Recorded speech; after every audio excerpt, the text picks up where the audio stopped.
Баршаңызға қайырлы күн.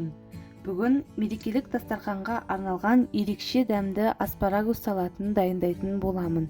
Менің каналыма тіркеліңіздер, лайк басып, қоңыраушаны басыңыздар. Қажетті азық-түліктер видеоның астында описанияда жазылған. Ең алдымен біз спаржамызды түңгілікке жылы суға бұқтырып салып қоямыз. Енді жұмыртқадан құймақтар жасаймыз.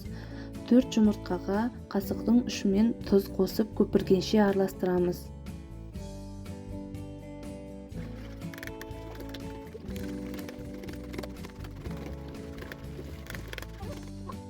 Үстінен 2 ас қасық сұйық май қосамыз.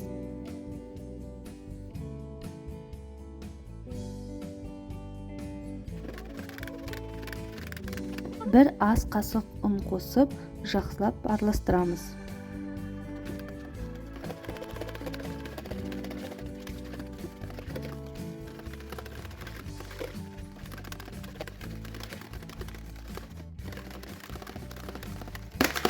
Біздің сұйық масса дайын.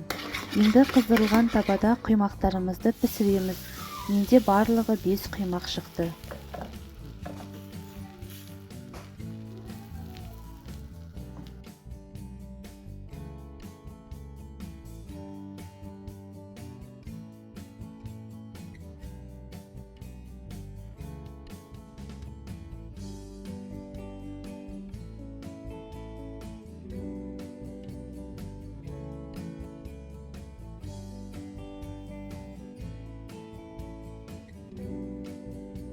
Пиязымызды жіңішкелеп турап, ащылығын кетіру үшін қайнаған суға 10 минутқа салып, бетін жауып қоямыз.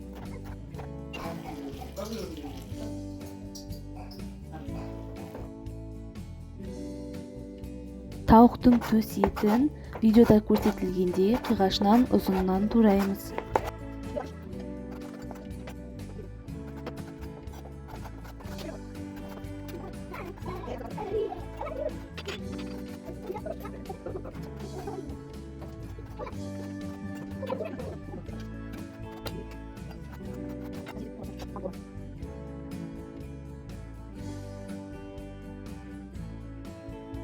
Құймақтарымызды ортасынан бөліп, дәл солай тураймыз.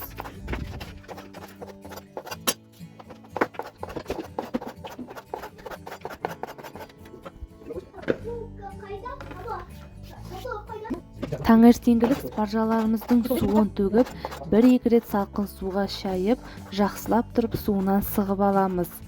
Дайын спаржаларымызды 4-5 сантиметрге бөліп алып, ұзынынан тураймыз.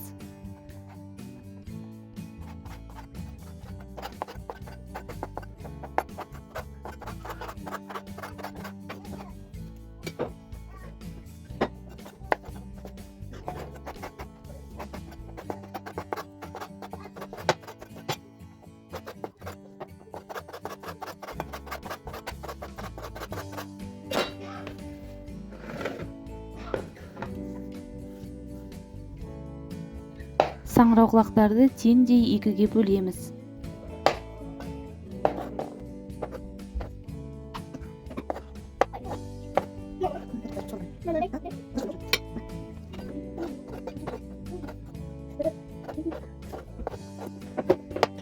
Пиязымызды суынан сығып алып, салатымызға саламыз. Салатымыздың үстінен жарты шай қасық бұрышты, 1 шай қасық тұзды саламыз. Тұзды абайлап салыңыздар, себебі азық-түліктеріміздің барлығы тұздалған. Оның үстінен 4-5 қасық майонезімізді саламыз және салатымызды жақсылап араластырамыз.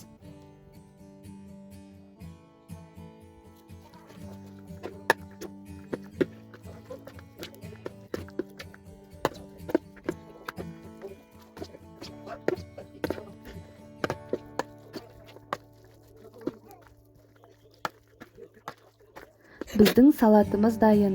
Тоңазытқышқа 3-4 сағатқа сіңгенше қойып қоямыз.